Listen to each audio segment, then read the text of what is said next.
2025 আসরে চ্যাম্পিয়ন হতে চাইলে লঙ্কা প্রিমিয়ার লিগ কিংবা ক্যারিবিয়ান প্রিমিয়ার লিগের কোনো ফ্র্যাঞ্চাইজি রিশাদ হোসেনকে এখনই বুকিং দিয়ে রাখতে পারে। কে জানে ড্রাফট বা নিলাম থেকে রিশাদকে যদি অন্য কেউ নিয়ে নেয়। কিন্তু কেন রিশাদের জন্য এত বাড়াবাড়ি? কারণ এই লেগ স্পিন অলরাউন্ডার যে ফ্র্যাঞ্চাইজি ক্রিকেটে ইদানিং সৌভাগ্যের দূত হয়ে উঠেছেন। তিনি যে দলে খেলেন কিংবা যে দলের সাথেই জড়িয়ে থাকে রিশাদের নাম, সেই দলই যে হয়ে যাচ্ছে চ্যাম্পিয়ন। পিএসএল এর ফাইনালে কোয়েটা গ্ল্যাডিয়েটর্সের দেয়া 202 রানের টার্গেট সহজে চেস করে চ্যাম্পিয়ন রিশাদের লাহোর কালান্দার্স, যা টি-20 লিগের ফাইনালে সর্বোচ্চ রান চেস করে জয়ের রেকর্ড। গত বছর টি-20 বিশ্বকাপে পাওয়া সাফল্য রিশাদকে কানাডার গ্লোবাল টি-20 লিগে খেলার সুযোগ করে দিয়েছিল। তাকে দলে ভিড়িয়েছিল টরন্টো ন্যাশনালস, কিন্তু ভিসা জটিলতায় কানাডায় যেতে না পারলেও শেষ পর্যন্ত তার দল টরন্টো ন্যাশনালসই চ্যাম্পিয়ন হয়।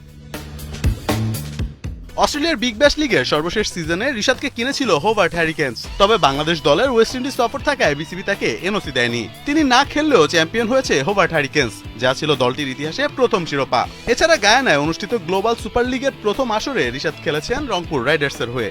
বাংলাদেশের এই ফ্র্যাঞ্চাইজি প্রথম 2 ম্যাচ হেরে টুর্নামেন্ট শুরু করলেও দুর্দান্তভাবে ঘুরে দাঁড়িয়ে শেষ পর্যন্ত শিরোপা জিতে নিয়েছিল। এছাড়া বিপিএলে বরিশালের হয়েও শিরোপা জিতেছিল রিশাদ হোসেন। রিশাদ খেলুক বা না খেলুক, গত 12 মাসে তিনি যে ফ্র্যাঞ্চাইজিরই অংশ ছিলেন তারাই শিরোপা উৎসবে মেতে উঠেছে। রিশাদকে তাই সৌভাগ্যের দূত বলাই যায়।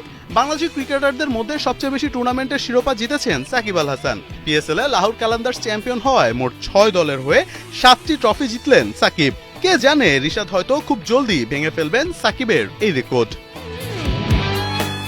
মোহাম্মদ আদনান, 71।